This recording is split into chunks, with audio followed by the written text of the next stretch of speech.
Hi everyone! Today we're going to make tortellini. Tortellini is a typical recipe from the city of Bologna in Italy, where I'm from, and it's known worldwide because it's really truly delicious. It's quite an elaborate dish. It's not vegetarian friendly. It's not very inclusive because it contains pork meat.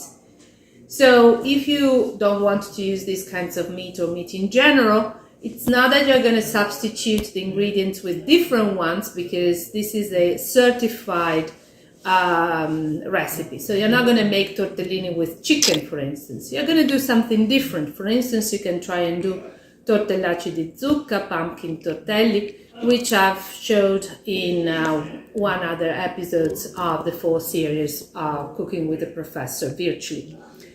And there are many different kinds of fillings for stuffed pasta like tortellini, which do not contain meat or do not contain pork.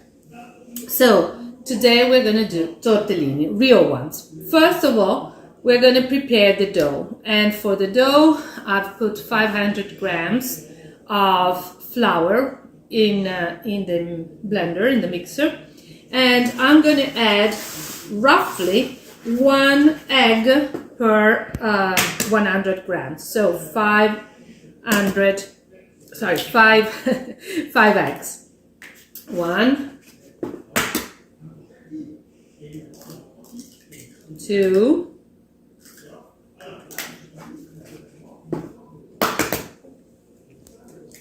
3,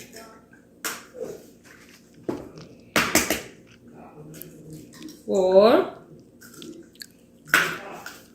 and 5. And why do I say roughly? Well, because we have to adjust to a lot of conditions that are difficult to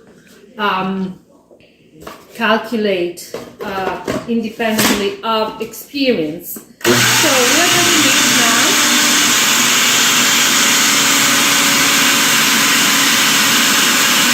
So what's happening? As you can see, the dough is still stuck onto the container. What we want to see is the dough release from not be stuck throughout the container. It has to become a kind of ball which moves together and is not stuck inside. So I'm going to help this by trying to mix ingredients a little bit more with a spatula, but most of all we can see that there's not enough eggs. So I'm going to add 1 egg, and I'll be adding 1 egg at the time to until the dough has the right consistency. You see now it's different. It's starting moving together. Yeah.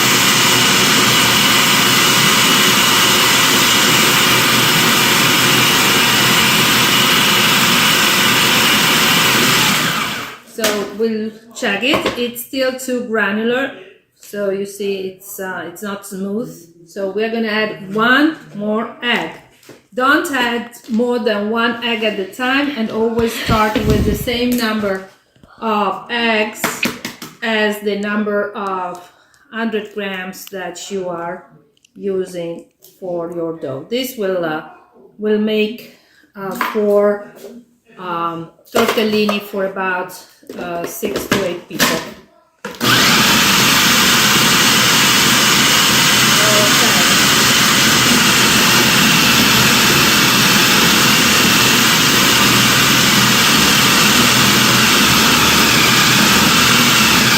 So now you see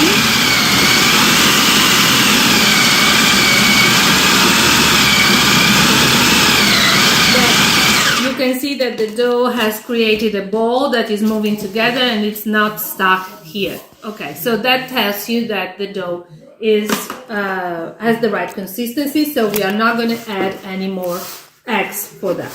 Let's give it another 20 seconds for it to mix properly.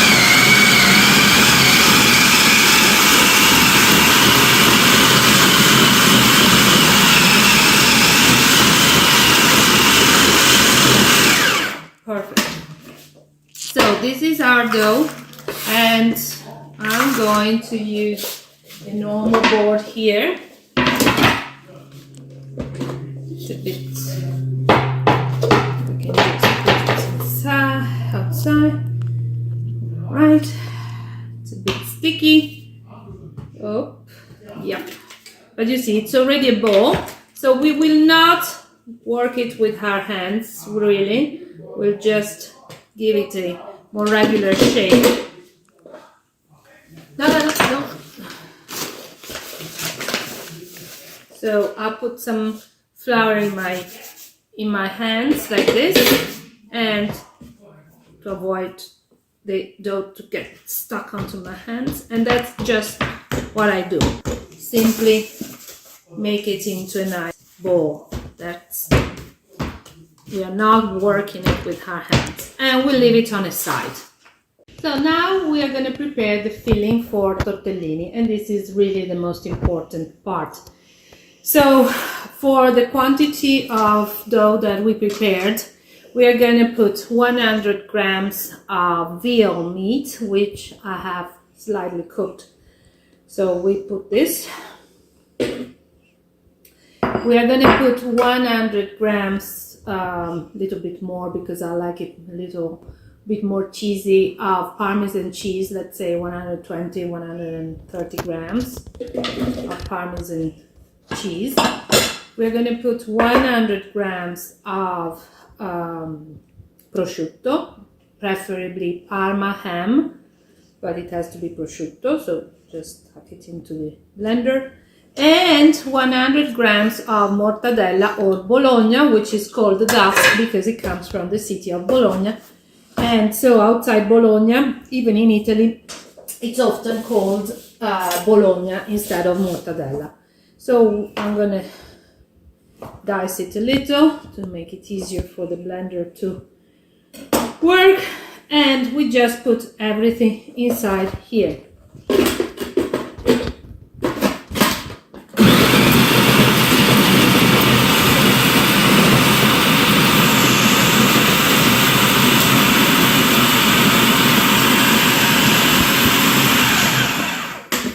So now that we have this chopped and ground meat, we're going to add 1 egg. We are starting with 1 egg and see then what it looks like after adding 1 egg. Again, the secret is that the meat has to form a ball that moves consistently. You see, the ball is forming. So now we check if the consistency is good. This is still a bit granular, you see. So I'm going to add 1 last egg.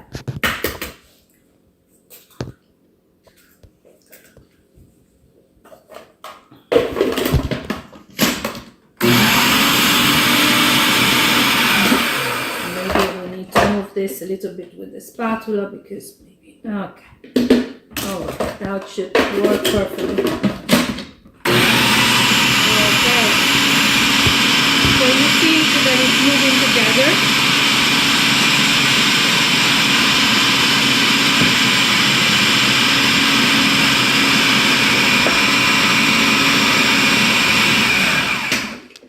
Perfect. Now the meat, as you can see, gets stuck onto my finger and it's no longer granular. So let's try the taste since there's some. So now we're going to season the filling with a little bit of ground pepper and a little bit of nutmeg. In fact, quite a bit. I like it. I really love the flavor, so I tend to put quite a bit. I'm not going to add salt. I've tried the filling. Since we have pork meat inside, particularly ham, which is quite salty, we don't need further salt. It's very, very tasty, as is. But, you know, you have to regulate based on your own taste. Okay, so this is the nutmeg, And we're gonna finish it off with one last round in the mixer.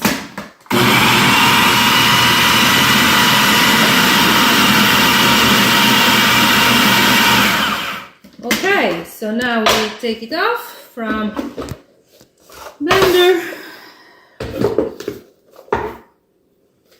and here we go.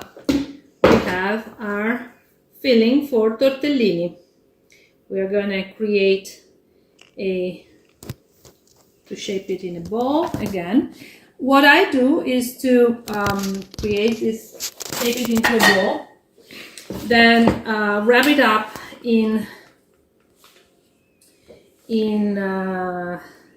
sealing paper, and then put it in the fridge, because it's going to be easier to work it once we prepare the tortellini themselves. So this is the filling.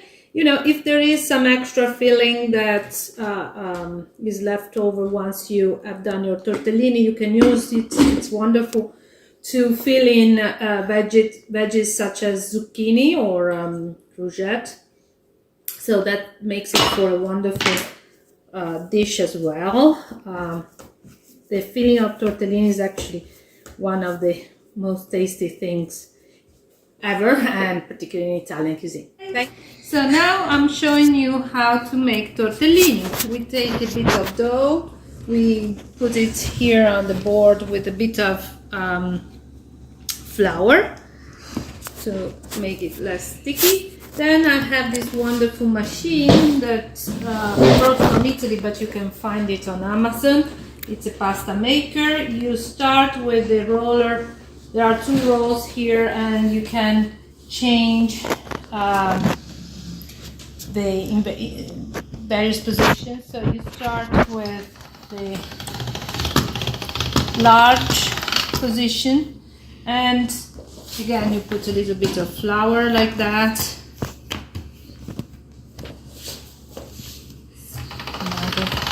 I do it 3 times in each position till the final position.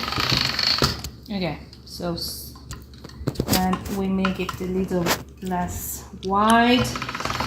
And 1, 2, 3. So you see it has this wonderful texture. It's very smooth and elastic.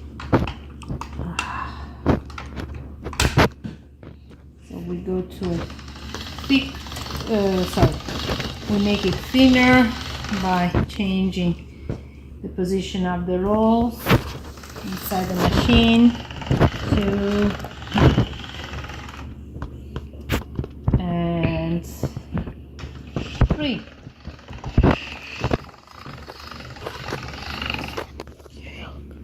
And then we go to very fine last position here.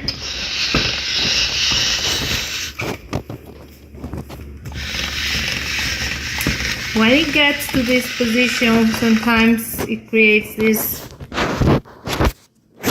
fixtures here. So what we do is simply to cut it in 2 now. And then work one at a time to make it smoother.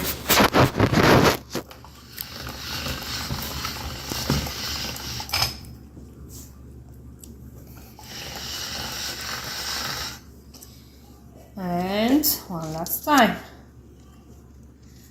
Oops. Okay, it gets a little sticky, but it's not a big deal. Oops. Here we go.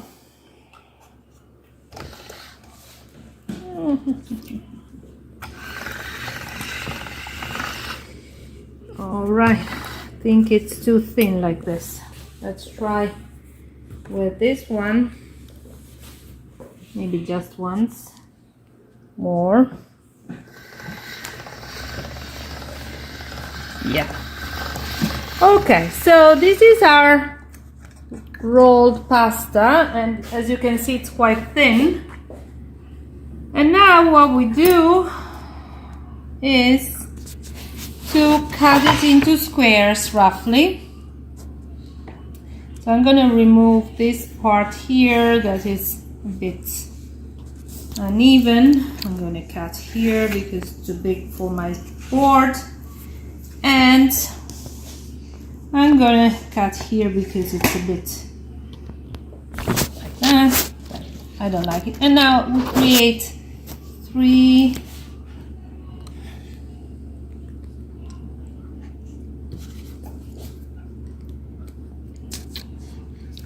stripes, and then you see they are quite uneven, but it's normal. And then for each stripe we create little squares like that. Like in Italy, I used to have a little tool that would cut everything in squares by rolling it onto the dough. I don't have it here, so I have it to do it with my knife. It's not ideal, but you know, it can be done. They are going to be a little uneven, but again, it's not a big deal. Okay, so I'm going to stop here just to show you how I'm going to make the tortellini. So I take a little bit of filling like this, and I put a tiny bit into each square, so you see how little it is. 2. The tradition says that the smaller the tortellini are, the better they are. I'm not sure that they're always good, in my humble opinion. But here we go. Here's how we fold them. So here's our square. We fold it into a triangle. We close the borders by pressing with our fingers. We use our second finger like this, index, and turn the 2, and then with the other finger we give it a nice little shape to this corner. So that's the way it looks. That's a perfect tortellino. And the tradition says that the shape of tortellini was created like shape of Venus belly button. So that's let me show you again how I do it. So here's our square. I fold it to form a triangle like this. I close the borders by pressing on them with my fingers. I use my finger like that, turn it around, take the left corner up, and that's it. And now with the last one here,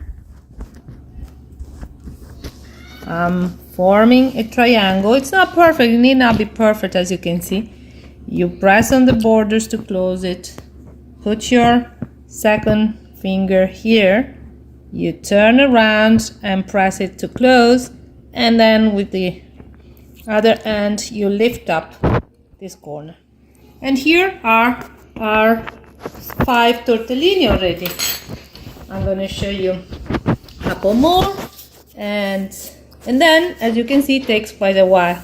It takes a long time to prepare them.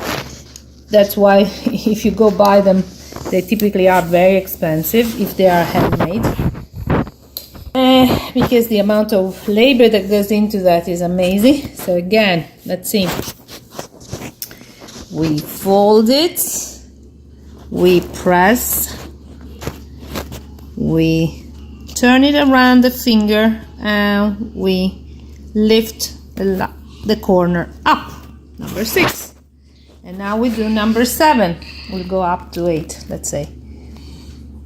We fold it, we have a triangle, rough triangle. We put it around our finger, we turn, press to close here, and lift the other corner. Last one I'm going to show you is this one. So this is very small, as you can see, but the good thing is that you can always work the pasta with your hands a little to make it into a little nice squarish shape. Okay, there's a bit too much filling maybe here. Take it off. And here we go. We create our little triangle. We use our second finger, turn it around here, press and lift, and that's it. Okay. So that's how you make them, as it takes a long time to make this quantity of pasta, of dough that we have with this filling. So it's a good recipe for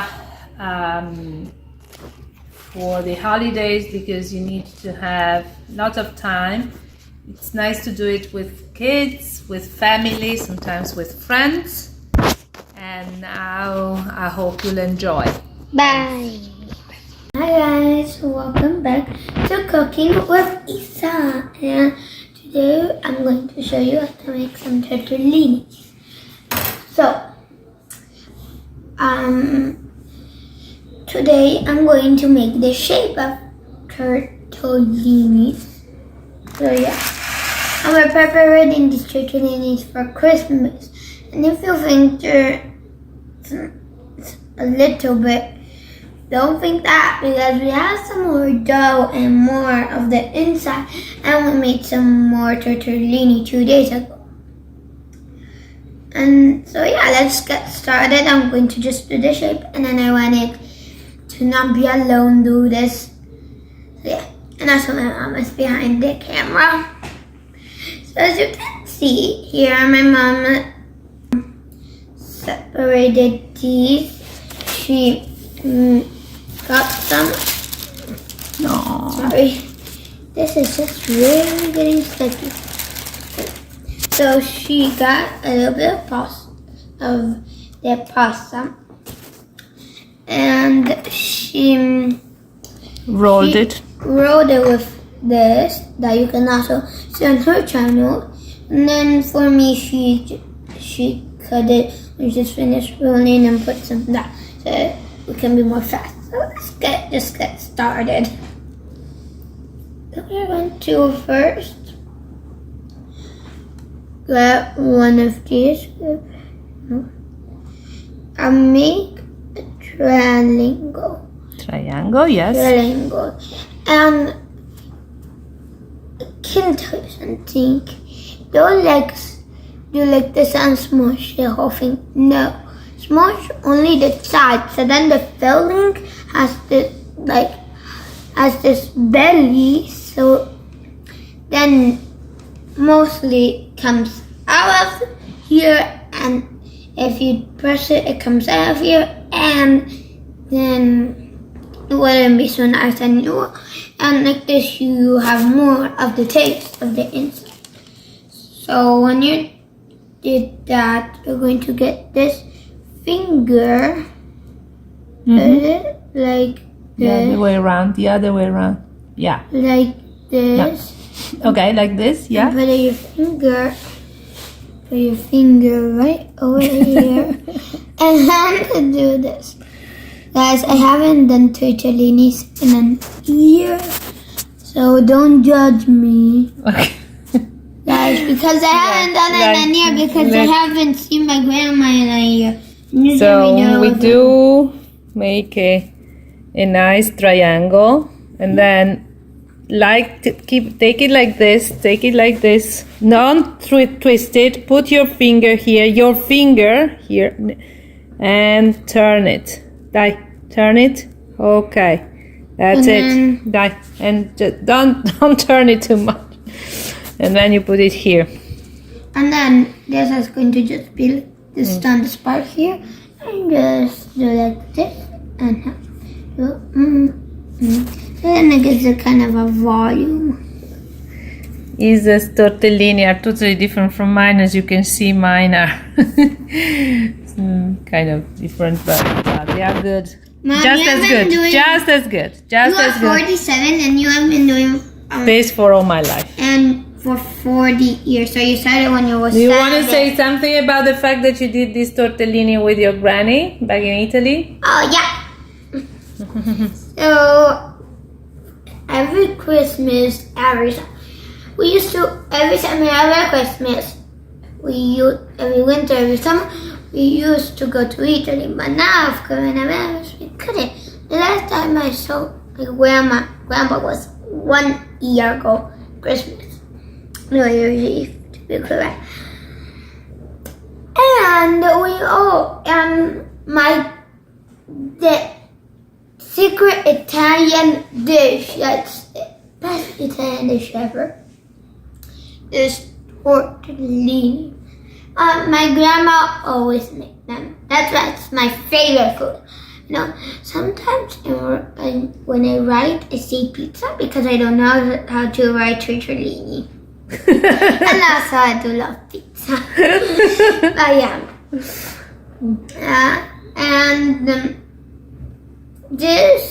My grandma made the best ones. And this represents me and my grandma and grandpa. Of course, they're still alive. My grandpa's 1 year It's okay. younger than my grandma. She's 81 and he's 80. Yeah. And this represents me of them. Okay. And I love it. So we have now put the tortellini into the broth after the broth was boiling. And we are waiting for the tortellini to start floating. Once they start floating, we'll give them another couple of minutes to cook. And that will be it then. So as you can see now they are floating, they have started floating. We may gently help them with a spoon. And when they all come up to the surface, we'll give them another 2 minutes. So now as you can see they are all floating up here, and we will count 2 minutes from now. Via. So now a few more seconds, 30 seconds, no more. And as you can see, they are all up here. And when the time comes, we try if they are well cooked. Of course, we like them al dente.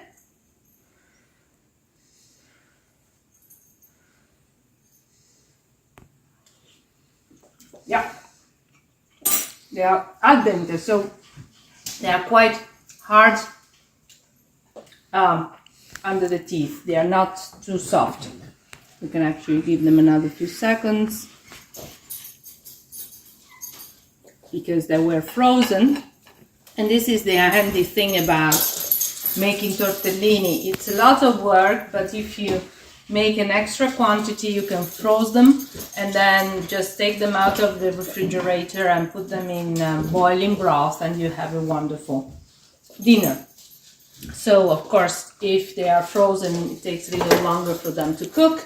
If they are not frozen and you cook them right after making them, then it will take a little less. Okay, 1, 2, 3, 4, 5, 6, 7, 8, 9, 10, and off we go. And then you simply serve them with some broth. And that's it. Here we go. So here they are. Thank you very much. Goodbye and enjoy.